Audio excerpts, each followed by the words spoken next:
अस्सलाम वालेकुम स्टूडेंट। मेरा नाम मोहम्मद फ़ैज़ान अली कुरैशी है। उम्मीद है कि आप सब लोग बहुत अच्छे होंगे और आप सब लोगों को खुशामदीद मेरे इस चैनल बायोलॉजी मेरे साथ में। स्टूडेंट्स, जैसा कि आप सब लोगों को पता है कि हमने 11th क्लास बायोलॉजी जो कि न्यू बुक है सिन टेक्स्ट बुक बोर्ड जाम शुरू की, उसका चैप्टर 6 शुरू किया हुआ है। आज हम उस चैप्टर 6 जिसका नाम प्रोकैरियोट्स है, उसका जो टॉपिक आता है हमारे, उसका नाम है स्ट्रक्चर ऑफ बैक्टीरिया। तो आज हम स्ट्रक्चर ऑफ बैक्टीरिया को डिटेल में पढ़ेंगे और जितने भी आपके सवालात होंगे स्ट्रक्चर ऑफ बैक्टीरिया के हवाले से, ये मेरा आपसे प्रॉमिस है कि वो इस लेक्चर के बाद आपके जितने सवालात होंगे इंशाल्लाह सॉल्व हो जाएंगे। और after the upload of this video I will upload this notes in the form of PDF in the description. तो हम शुरू करते हैं हमारे लेक्चर को। मैंने आपको कहा कि हम स्ट्रक्चर ऑफ बैक्टीरिया पढ़ने जा रहे हैं। तो हम जब स्ट्रक्चर ऑफ बैक्टीरिया पढ़ते हैं तो हमारे से सबसे पहले सवाल किया जाता है कि स्ट्रक्चर ऑफ बैक्टीरिया यानी कि बैक्टीरिया को स्ट्रक्चर की बेसिस पे दो टाइप होती हैं, जिसमें सबसे पहले हमारे पास ग्राम पॉजिटिव आती है और ग्राम नेगेटिव आती है। जो ग्राम पॉजिटिव और ग्राम नेगेटिव हमारे पास जो टाइप आती है वो किस बेसिस पे आती है, अगर आपसे पूछ ले, जनरली कोई पूछ ले कि ग्राम पॉजिटिव ग्राम नेगेटिव में फ़र्क क्या होता है, फ़र्क कुछ भी नहीं होता। सिर्फ इतना सा फ़र्क होता है कि जो ग्राम पॉजिटिव होती है उसकी जो सेल वॉल होती है वो थिक होती है और जो ग्राम नेगेटिव होता है उसकी जो सेल वॉल होती है वो होती है थिन। ये छोटा सा फ़र्क होता है। अब आप ये बोलेंगे ग्राम नेगेटिव और ग्राम पॉजिटिव की सेल वॉल पढ़ेंगे, जब आपका सेल वॉल का टॉपिक आएगा तो हम उसमें ग्राम पॉजिटिव बैक्टीरिया और ग्राम नेगेटिव बैक्टीरिया को समझेंगे। एक्चुअली आज जो हमारा टॉपिक है वो है स्ट्रक्चर ऑफ बैक्टीरिया। ये बताना ज़रूरी था ताकि आपको इनिशियली पता चल जाए कि हम ग्राम पॉजिटिव ग्राम नेगेटिव का स्ट्रक्चर नहीं पढ़ रहे हैं, हम बेसिकली जनरली हर एक पार्ट को पढ़ेंगे जो आपको इस डायग्राम में दिख रहा है। This is a beautiful diagram. तो इस डायग्राम को सबसे पहले हम इसकी लेबलिंग को देखेंगे और हम लेबलिंग के ज़रिए पार्ट्स को समझेंगे कि पार्ट्स किन किन रीजन में लोकेट करते हैं। तो फिर उसके बाद हम एक एक पार्ट को डिस्कस करेंगे in the form of definitions, उनके फंक्शंस को भी पढ़ेंगे। सही है, तो अब हम शुरू करते हैं। अगर आप सेल वॉल से शुरू करते हैं, इधर आप देख रहे हैं हमने डार्क से रिप्रेजेंट किया हुआ है, डार्क बिल्कुल डार्क रीजन हुआ हुआ है ये वाला। तो ये जो आप रीजन देख रहे हैं इसको हम सेल वॉल कहते हैं। क्या बोलते हैं? सेल वॉल कहते हैं। और सेल वॉल के बिल्कुल नीचे, बिल्कुल इनर, इसके अंदर जो आपको स्पेस दिख रही है और जिस स्पेस से बाउंड हुआ है, और तो इसको हम क्या बोलते हैं? सेल मेम्ब्रेन कहते हैं। इनको हमने सेल वॉल का और इसके अंदर वाली साइड को चूँकि आपको लोकेट हो रही है एक बाउंड्री है जिसने साइटोप्लाज्म को बाउंड किया हुआ है, उसको हम प्लाज्मा मेम्ब्रेन भी कहते हैं और सेल मेम्ब्रेन भी कहते हैं। उसके बाद एक आउटर मोस्ट कवरिंग होती है सम बैक्टीरिया के अंदर, हर बैक्टीरिया में नहीं, सम बैक्टीरिया के अंदर। जनरली हर बैक्टीरिया के पास एक वो कवरिंग नहीं होती, लेकिन कुछ बैक्टीरिया में पाई जाती है, तो हम उस बैक्टीरिया को भी ले लेते हैं। उसको हम क्या बोलते हैं? कैप्सूल बोलते हैं।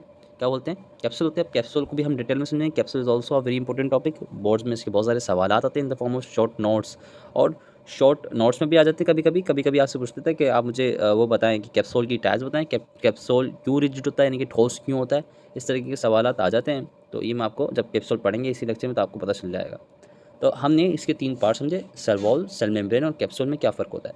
सेल जो कैप्सूल होता है वो सबसे पहले आता है, सेल मेम्ब्रेन सबसे लास्ट में आती है और सेल वॉल मिडिल में आती है। यानी कि दूसरे नंबर पे आपके पास क्या आएगी? सेल वॉल आएगी, पहले नंबर पे कैप्सूल आएगा और तीसरे नंबर पे प्लाज्मा मेम्ब्रेन आएगी। सिंपल सी बात। अगर कोई बैक्टीरिया कैप्सूल वाला है तो उसके पास कैप्सूल होगा, हर बैक्टीरिया में कैप्सूल नहीं पाया जाता। तो उसके बाद हमारे पास एक और प्रोजेक्शन से दिखती हैं अराउंड बैक्टीरिया या upon the surface of bacteria, उनको हम पिलर्स कहते हैं। पिलर्स हम बेसिकली सिंगुलर को कहते हैं। अगर इन सबको हम मिला देते हैं उनको हम प्लाई कहेंगे। क्या कहेंगे? प्लाई कहेंगे। इसी तरीके से अच्छा इनके फंक्शंस भी हम पढ़ेंगे। अब आप एक और पार्ट देख रहे हैं जो बिल्कुल जस्ट लाइक अ फ्लैजिला। सही है, इसको हम फ्लैजिलम कहते हैं क्योंकि दिस इज़ अ सिंगल। सही है, तो इस सिंगल इसलिए हम इसे क्या कहते हैं? फ्लैजिलम कहते हैं। तो ये हमने इसके जो आउटर जितने भी स्ट्रक्चर थे उनको हमने समझा। सेल मेम्ब्रेन समझी, कैप्सूल समझा, पिलर समझा, सेल वॉल समझी और फ्लैजिला को समझा। अब हम इनके इंटरनल फंक्शन जो कि बेसिकली साइटोप्लाज्म में होते हैं। साइटोप्लाज्म मुझे स्टूडेंट्स पता है, आप सब लोगों को पता होगा। और साइटोप्लाज्म में कुछ ऑर्गेनल्स बैक्टीरिया के पास भी होते हैं, लेकिन वेल ऑर्गेनाइज नहीं होते। ये बात तो आप सब लोगों को पता है, लेकिन होते हैं। सबसे पहला जो फंडामेंटल और जो हमारे पास इसमें वो पाया जाता है,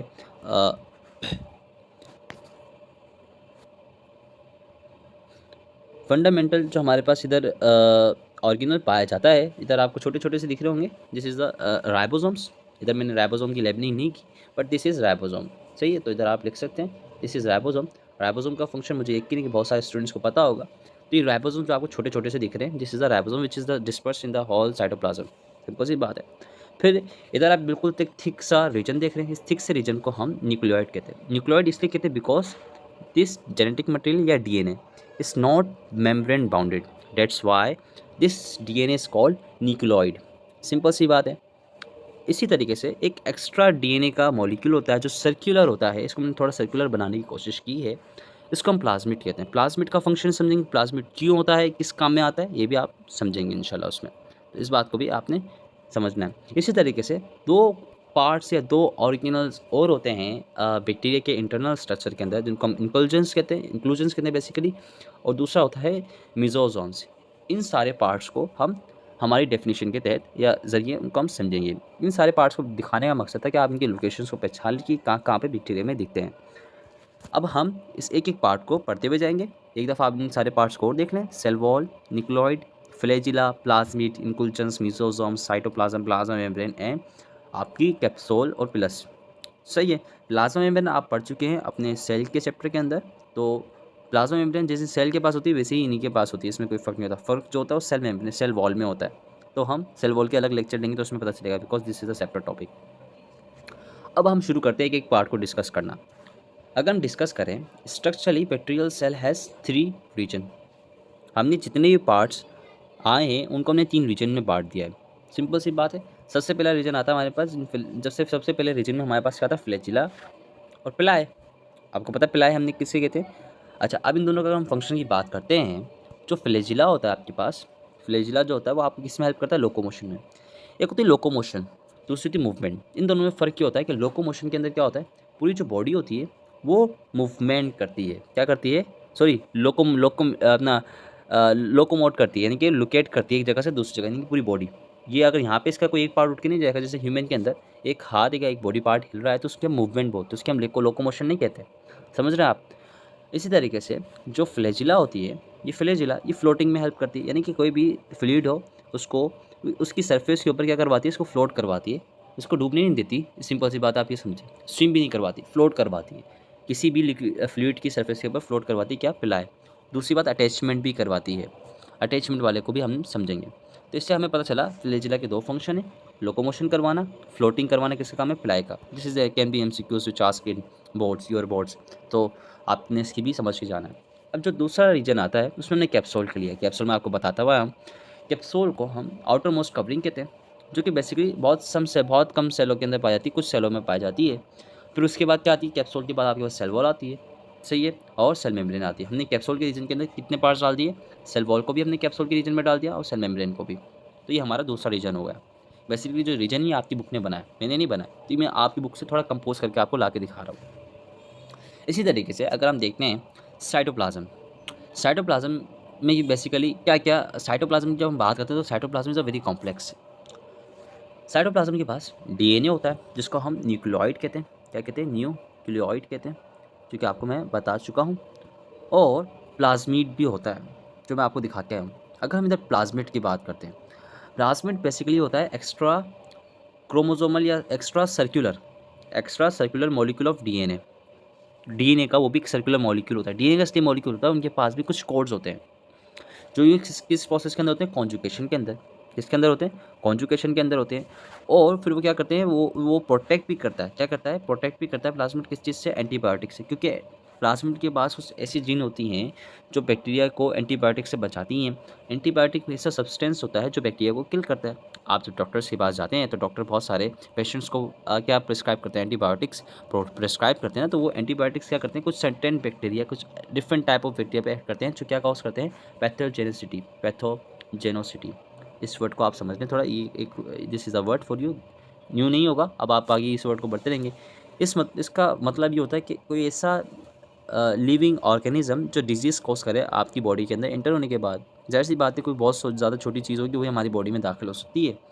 तो इन बैक्टीरिया को मारने के लिए जो पैथोजेनिसिटी कॉज करते हैं अपने आपकी बॉडी में जाने के बाद उनको एंटीबायोटिक्स दी जाती हैं।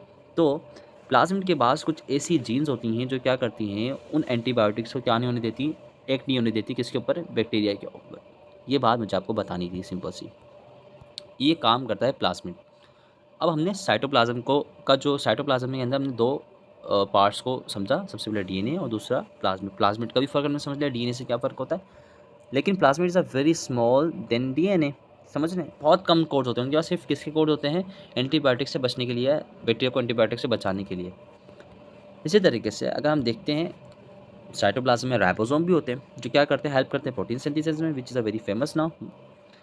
इसी तरीके से अगर हम बात करते हैं और मिसोसोम की, इसकी बात करते हैं मिसोसोम की, तो मिसोसोम जो होते हैं वो क्या होते हैं, membranous invagination which help in DNA replication, cell division, respiration, export of enzyme.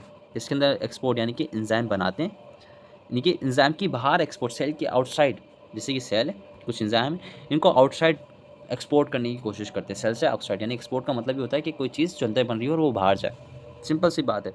Respiration में हेल्प करते हैं, डीएनए की रिप्लिकेशन में, this is a very important to now that the mesosome is help in the DNA replication and also help in the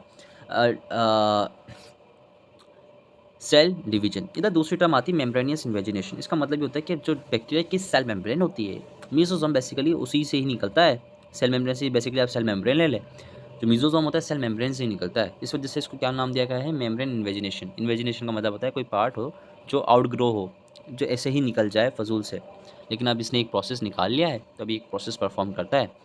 इसी तरीके से जो हमारे पास अगला पार्ट आता है रीजन साइटोप्लाज्म के अंदर, बेसिकली जो कि तीसरा रीजन है हमारी डिवीजन के अंदर, स्ट्रक्चरल डिवीजन ऑफ बैक्टीरिया के अंदर, तो उसको अगर हम इंक्लूजन्स की बात करते हैं, this is are considered as non living non membrane bounded. Simple सी बात है, जैसे कि एक बैक्टीरिया है, आप इसे एक बैक्टीरिया ले लें, बैक्टीरिया के पास डीएनए है, सही है, इधर आपके प्लाज्मिड है, इस तरीके कुछ पोलर बॉडीज़ होती हैं, इधर कुछ पोलर सी बॉडीज़ होती हैं। ये बॉडीज़ ना तो नॉन लिविंग होती हैं और ना ही बाउंडेड होती हैं किसी भी, ये बेसिकली सब्सटेंस होते हैं। क्या होते हैं ये, आप इन्हें कंपाउंड्स कह लें। अच्छा, ये कंपाउंड्स कौन से होते हैं, ये कंपाउंड होता है आपके पास glycogen. Glycogen is a carbohydrate. क्या होती है ग्लाइकोजन आपके पास, कार्बोहाइड्रेट होती है, कार्ब्स कह लें इधर आप, कार्ब्स। और इसी तरीके से लिपिड्स होते हैं, lipids is also type of your lipids, this is a separate biomolecule. इसी तरीके दूसरा हमारे पास होता है क्रिस्टल्स होते हैं और कुछ पिगमेंट्स होते हैं। पिगमेंट्स हम बेसिकली कलर्स को बोलते हैं, किनको बोलते हैं, कलर्स को बोलते हैं। कुछ कलर्स होते हैं, कलर से क्या, जो बॉडी, जो कलर्स टाइप की आपको बॉडी दिखती है सेल के अंदर, बेसिकली क्या होती है, इंक्लूजन्स होती हैं। तो ये इन एग्जाम्पल को आपने याद रखना है, this can be ask in your board MCQs. तो ये मैं आपको साथ बताते हुए जा रहा हूँ ताकि this helps you in your board exams and also your anti test if you attempt in your future. अगर आप चाहें तो ज़रूर कीजिएगा, क्योंकि आप लोगों को डॉक्टर ही बनना आगे जाके। Generally bacteria cell have two types, two protective. अब हम क्या पढ़ने जा रहे हैं, उसकी प्रोटेक्टिव कवरिंग को भी पढ़ना है, क्योंकि आपकी बुक ने प्रोटेक्टिव कवरिंग को बड़ा ही डिटेल में डिस्क्राइब किया है, इस वजह से मैं आपको ये बताऊंगा। जैसे कि हम जनरली समझते हैं कि बैक्टीरिया के पास सिर्फ दो कवरिंग होती है, एक सेल वॉल होती है और सेल मेम्ब्रेन होती है, हम तो ये समझते हैं।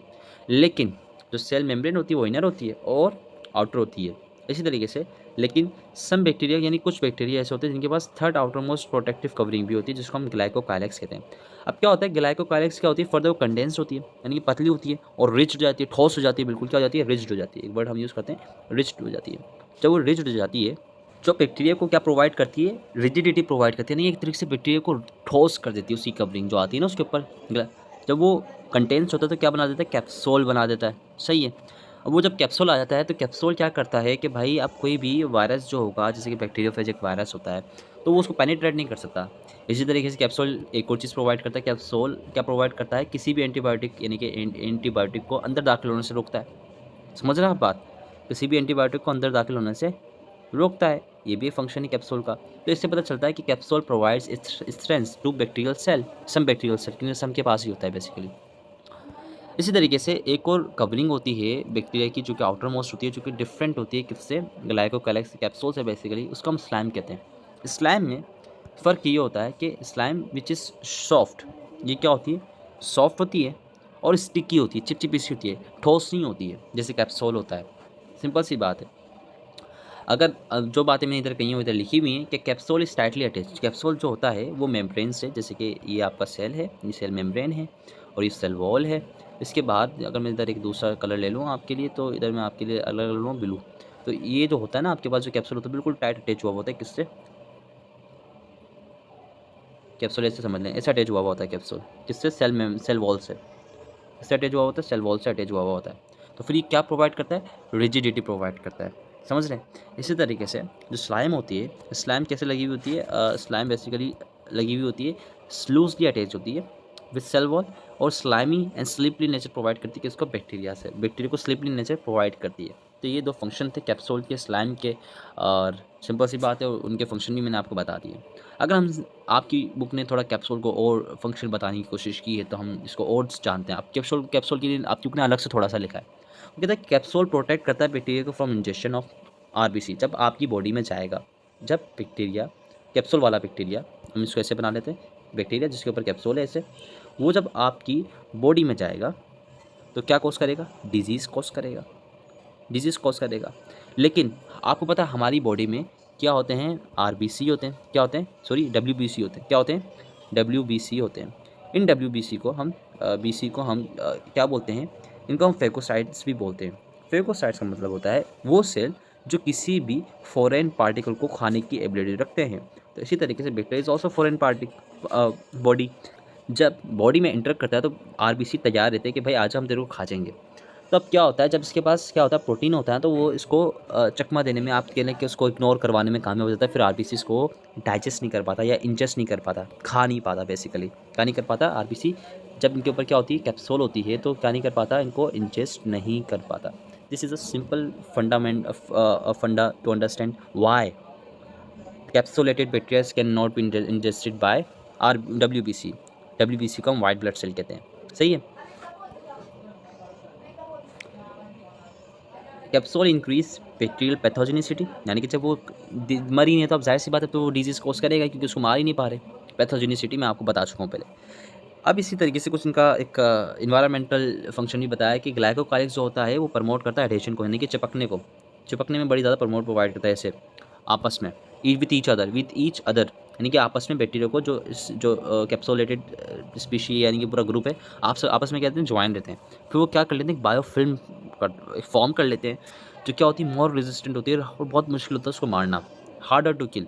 उनके ऊपर कोई प्रोटीन भी असर नहीं कर पाती। क्यों? अब बायोफिल्म से तो मकसद क्या है, अगर आप किसी भी बैक्टीरिया की कॉलोनी को ऊपर से देखें कुछ ऐसी दिखेगी, आप किसी को भी, अब जिस कॉलोनी को आप देख रहे हैं किसी पेट्री डिश में देखेंगे, आप उस पेट्री डिश को लेटरली यानी कि साइड से देखेंगे, तो आप साइड से देखेंगे तो उस बैक्टीरियल कॉलोनी की आपको कुछ थिकनेस पता चलेगी। वो थिकनेस कुछ इस टाइप की होगी, और उसी थिकनेस को हम क्या बोलते हैं, फिल्म बोलते हैं।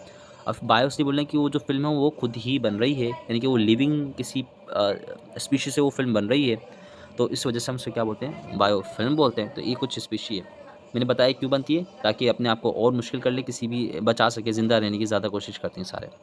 सिंपल सी बात है। स्टूडेंट्स, अगर आपको ज़्यादा समझ में आया हो, जितने भी टॉपिक, जितना भी आपकी बुक ने मटेरियल बताया था, क्या क्या फंक्शंस थे स्ट्रक्चर्स के, मैंने आपको बिल्कुल डिटेल में बताने की कोशिश की। और आप इस डायग्राम को वापस देखें कि जो मैं आपको पार्ट्स या यानी कि जो स्ट्रक्चर मैं आपको बताता हुआ आया हूँ, उन सब के मैं आपको फंक्शंस भी बताता हुआ आया हूँ, विच इज़ अ वेरी जो कि बहुत ज़रूरी है आपके लिए समझना कि फंक्शन तो आपने पढ़ लिए। एक और सजेशन मैं आपको देना चाहूँगा कि आप काइंडली इसको बनाना भी सीखें, ताकि आपको ये याद हो, क्योंकि मुझे तो याद है, मैं तो पढ़ता रहता हूँ, मुझे तो पता है। सही, अगर आपको लेक्चर अच्छा लगा हो काइंडली लाइक भी कीजिए, शेयर भी कीजिए, सब्सक्राइब भी कीजिए, और हम मिलते हैं हमारे आने वाले कुछ न्यू लेक्चर्स के अंदर, जो कि बेसिकली सेल वॉल का होगा। तो पढ़ते रहिए, मोटिवेट रहिए। अल्लाह हाफिज़।